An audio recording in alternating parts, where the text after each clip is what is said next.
Hello students. उम्मीद करता हूँ आप सभी लोग स्वस्थ होंगे।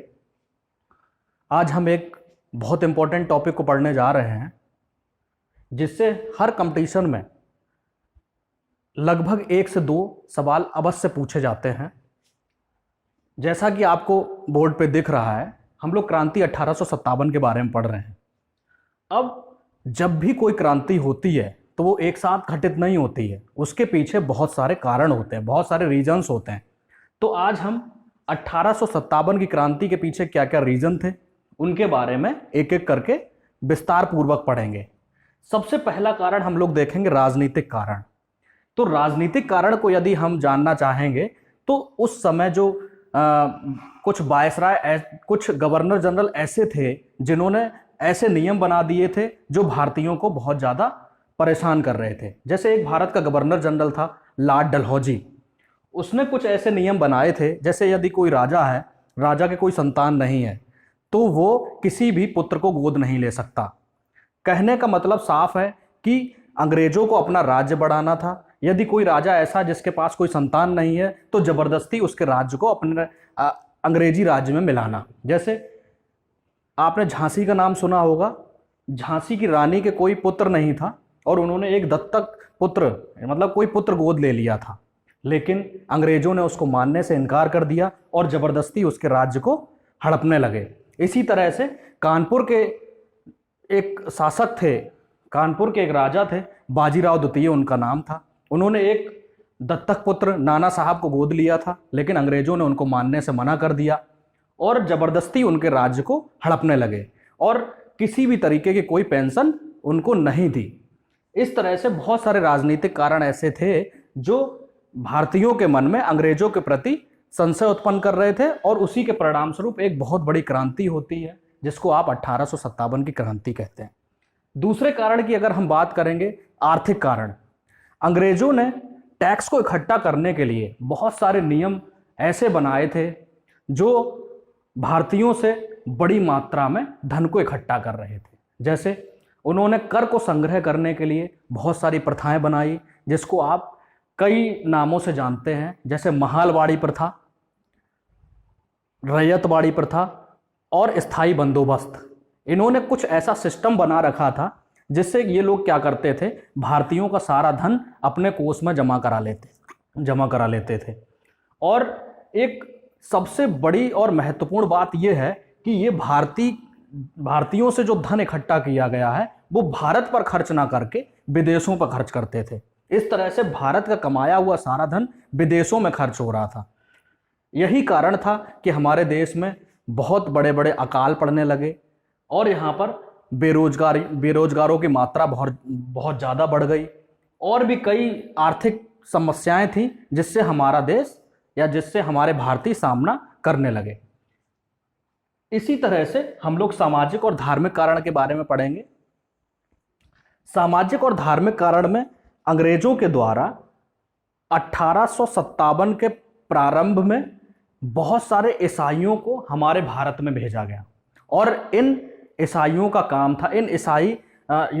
था कि भारतीयों को उनके धर्म में परिवर्तित करना, ईसाई धर्म को जबरदस्ती भारतीयों पर लागू कराना। इसी तरह से क्या हो रहा था कि कुछ अंग्रेज जबरदस्ती भारतीयों को पकड़कर ईसाई बना रहे थे और यदि कोई भी राजा या शासक ऐसा था जिसके कोई संतान नहीं थी तो उनको जबरदस्ती ईसाई बनाना और यदि वो ईसाई धर्म को नहीं मानते थे तो उनकी संपत्ति को जबरदस्ती जब्त करना। इस तरह से अंग्रेजों ने बहुत सारे कानूनों का निर्माण किया और यहाँ पर आप देखेंगे कि कई गवर्नर जनरल ऐसे हुए जिन्होंने सती प्रथा का अंत किया, जिन्होंने विधवा विवाह को आरंभ किया। तो ये सब जब हमारे भारतीयों ने देखा कि अंग्रेज हमारे सामाजिक जो रीति रिवाज हैं उनमें हस्तक्षेप कर रहे हैं तो ये भारतीयों के लिए एक बहुत शर्म की बात थी और इससे भी उनके मन में कुछ विरोध की भावनाएं अंग्रेजों के प्रति जागी।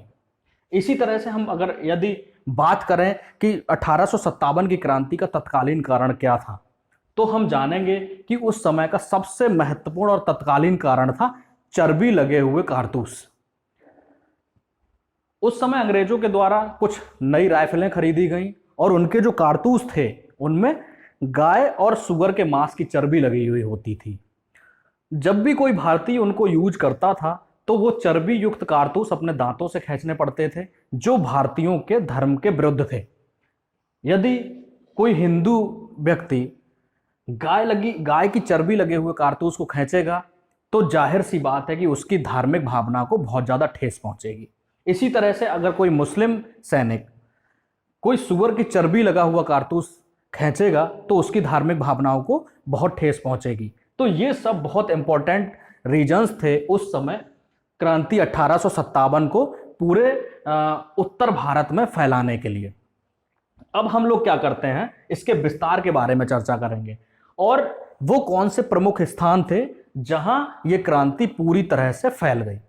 तो सबसे पहले हम इस मैप में देखते हैं कि हम इस मैप को देख के एक बात ये पाएंगे कि ये जो क्रांति है वो सिर्फ उत्तर भारत में ही फैली है।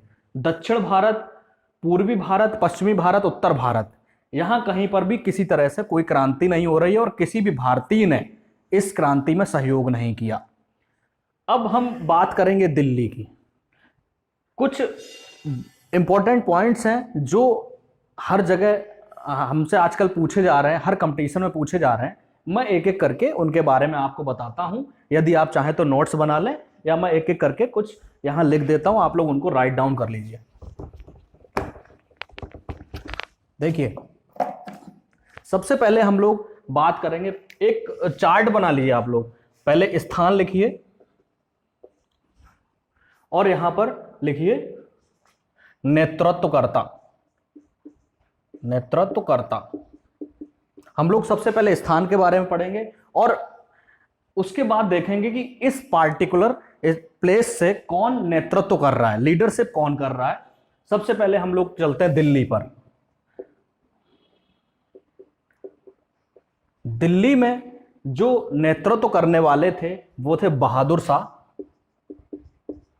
बहादुर शाह सेकंड, और इनके एक सैन्य अधिकारी थे जिसको बख्त खान के नाम से जानते थे, बख्त खान।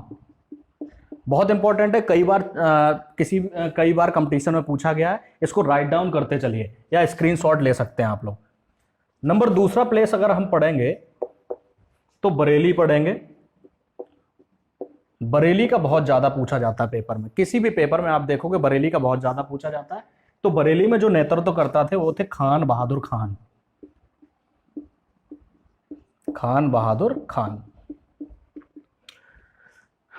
तीसरा यदि हम देखेंगे तो कानपुर,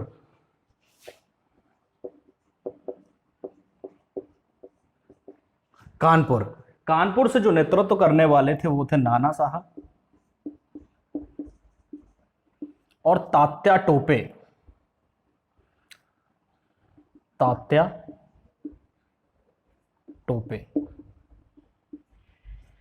इसी तरह से हम लोग देखेंगे लखनऊ में, कई बार क्वेश्चन पेपर में आ चुका है, लखनऊ से क्रांति 1857 में नेतृत्व किसने किया था, तो हम लोग देख लेते हैं इनको।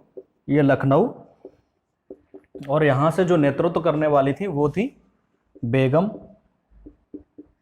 हजरत महल, हजरत महल। इनके बारे में कहा जाता है कि ये हाथियों से खुद जाती थी अपनी सेना के पास और उनको अंग्रेजों के विरुद्ध युद्ध करने के लिए भड़काती थी और उनसे कहती थी कि अंग्रेजों का प्रबल रूप से सामना किया जाए। लेकिन बाद में कुछ कंडीशन ऐसी बनी कि इनको खुद नेपाल जाना पड़ा। अब आगे हम लोग चलते हैं, आगे हम लोग देखते हैं इलाहाबाद।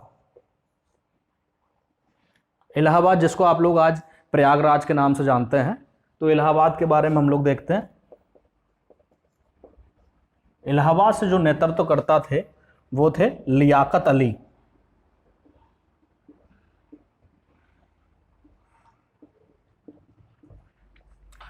इसको आप राइट डाउन कर लीजिए, उसके बाद मैं इसको मिटाल के अगला कुछ शुरू करता हूं। देखिए, बाकी बचे हुए पॉइंट्स मैं ऊपर लिख देता हूं। नंबर 6 लिखिए आप लोग, नंबर 6 लिखिए झांसी। सभी लोग जानते हैं झांसी से जो नेतृत्व करने वाली थी वो रानी लक्ष्मीबाई थी। रानी लक्ष्मीबाई। रानी लक्ष्मीबाई के बारे में अंग्रेज कहते थे कि इतने सारे भारतीयों में एकमात्र मर्द रानी लक्ष्मीबाई ही है। और किसी अंग्रेज ने कहा था, एक जनरल ह्यूरोज थे, जनरल ह्यूरोज ने कहा कि भारतीय महिला, एक सोई हुई भारतीय महिला एक पुरुष से ज़्यादा खतरनाक हो सकती है। इनको याद रखिएगा। उसके बाद हम लोग चलते हैं बिहार पे। देखिए बिहार में जो नेतृत्व करने वाले थे वो थे कुंवर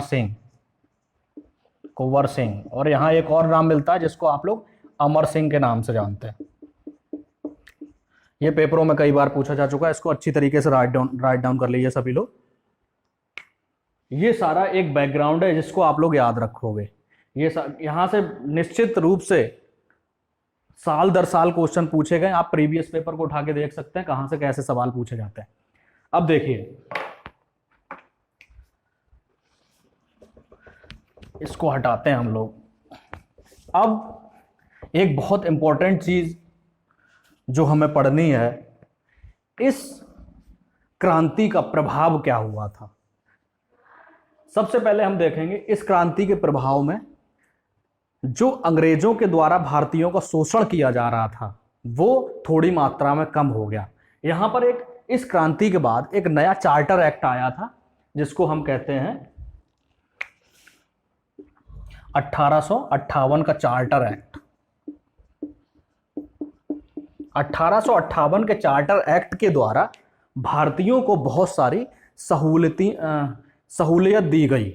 इसमें भारतीयों का बहुत सारा सहयोग लिया गया और यहाँ पर एक भारतीय सचिव की नियुक्ति की गई जो भारतीयों की समस्याओं को सुनता था और वो क्या करता था, अंग्रेजों तक पहुंचाता था।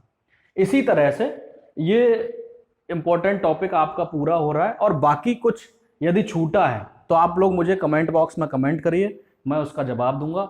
लेकिन जितनी चीज़ें मैंने पढ़ाई है ये मोस्ट इंपॉर्टेंट है, आजकल यहीं से क्वेश्चन बन रहे हैं, तो इसको आप निगलेक्ट मत करिए। लगातार लेक्चर देखिए, कोई दिक्कत हो मुझसे आप पूछ सकते हो कमेंट बॉक्स में जाके।